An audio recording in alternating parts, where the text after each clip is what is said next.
Skydiving is an inherently dangerous sport. You and/or your instructor may be seriously injured or killed as a result of your participation. You will be able to reduce your risk of injury or death by taking your training seriously and listening closely to your instructor's directions. Your safety is our #1 priority.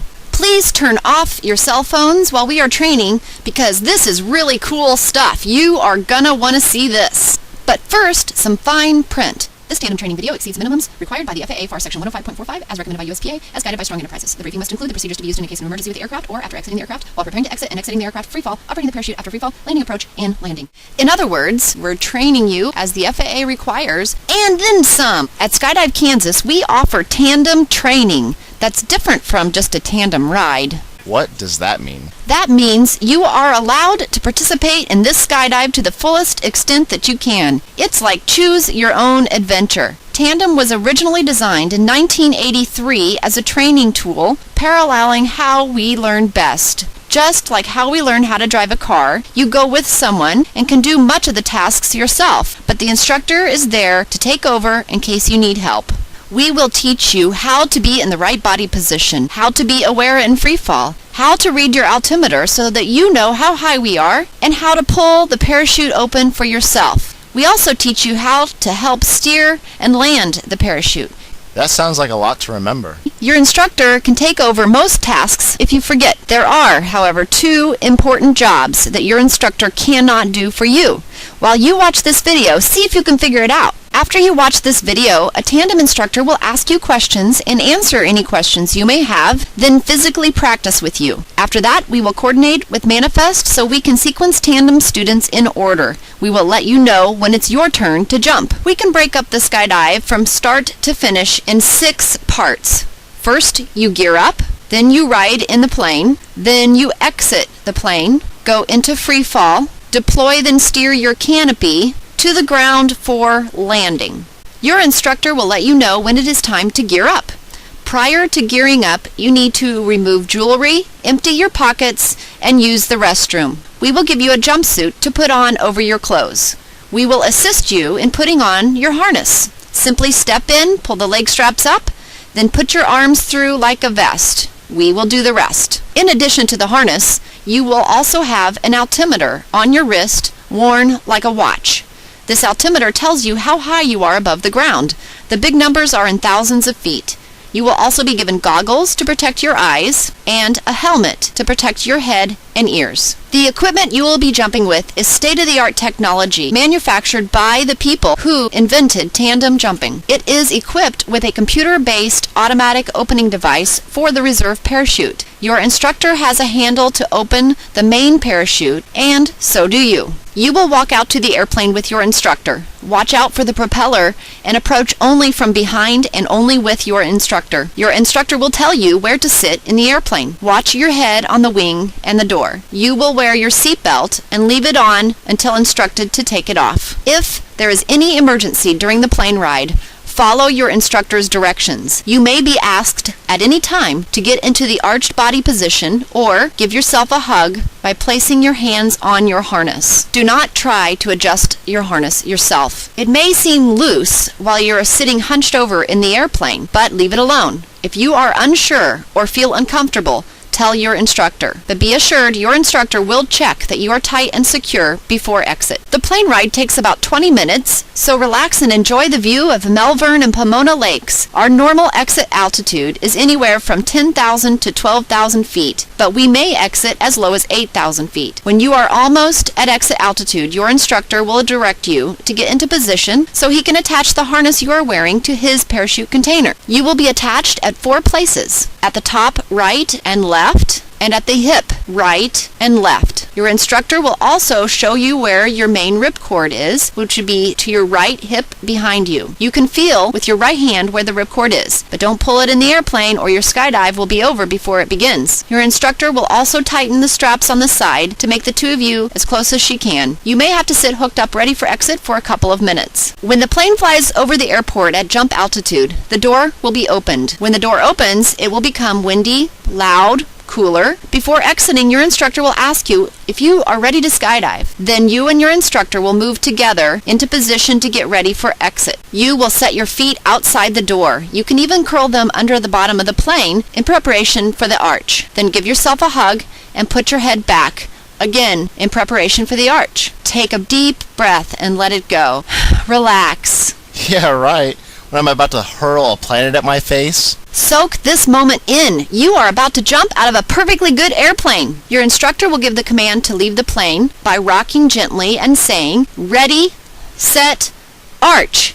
Then you are in free fall. You need to achieve the arch body position so the two of you can become stable. That body position looks like this. Your chin is up with your head still back just where you had it before exit. Your legs are about shoulder width apart. Your hands are even with your head close to your ears, but also about shoulder width apart. Your hips are forward, pointing down towards the ground with your knees higher than your hips. The arch occurs in your hips, not your chest. So exaggerate the arch by putting your knees higher than your hips and keeping your chin up. When you are experiencing something new or are unsure, it translates into your body like fetal position, which is knees low. But the arch, your knees should be higher than your hips.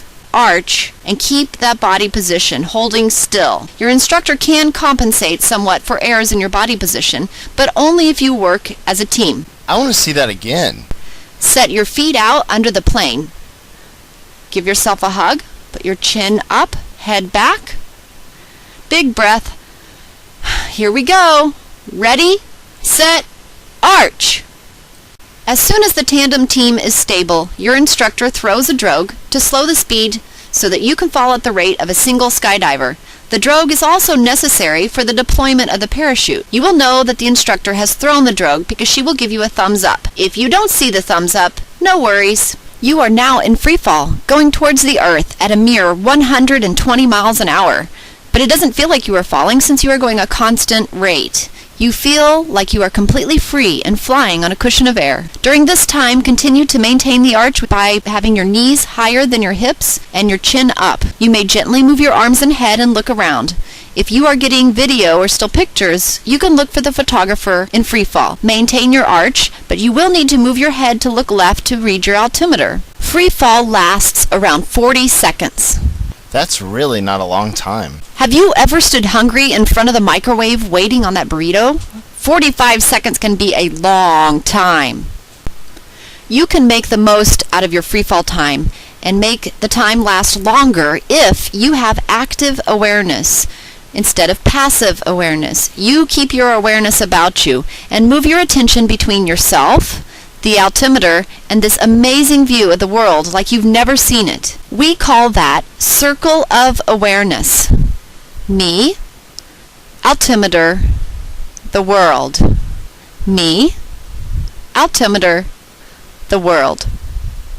Free fall is so much fun, but at some point you're probably going to want a parachute open. At 6,000 feet, we give you the opportunity to pull. At 6,000 feet, your altimeter looks like this. If you want to pull just above 6, let your instructor know by waving with both hands, then reach down with your right hand and pull the ripcord. If you forget to wave, just pull anyway. We can see you're reaching for the ripcord. If you do not wave off and pull the ripcord, your instructor will deploy the parachute above 5,000 feet. When your canopy starts to open, you will transition to sitting upright. After the canopy is fully opened, your instructor will hand you a set of toggles that control the canopy steering left and right, plus braking, which slows you down for landing. Although it is too loud for you to hear your instructor's directions in free fall, under canopy you can hear your instructor and she can hear you. It is important to listen closely and follow your instructor's directions. As you fly, he will teach you the basic concepts of controlling a canopy. If you like roller coaster rides, you can build your own private roller coaster in the air. I like roller coaster rides. You can turn gently or spiral fast. Or, if you prefer, you can simply sit and float quietly above the earth as if in a giant swing and enjoy a calm view with minimal turning. You will also practice up high what you need to do for landing. As you get close to landing, your instructor will remind you what body position you need to have by saying something like, lean back and look up, arms up, feet up, knees up, toes in the air. Then right before touching the ground, 1, 2, 3. as you pull down on the toggles together in what's called the flare. Let's see this again slower. Lean back and relax, looking out. Looking out instead of straight at the ground allows you to see much more, so you can allow the ground to come up to your feet instead of trying to reach to the ground. Although it might be instinctive to stick your feet down and reach for the ground, you create a greater risk of injuring yourself and or your instructor, so keep your feet and knees up. Alright, let's continue. Arms up. Right before landing, you will need to have your hands in the toggles all the way up. This means the canopy will be flying at full speed, and the ground may seem to come up quickly. Wait for your instructor to tell you to flare in 3 stages. 1, 2, 3. This count may be fast. 1, 2, 3. Or slow. 1, 2, 3. Depending on how the parachute responds in your conditions. The flare slows the descent for landing, but you may still have some forward horizontal speed.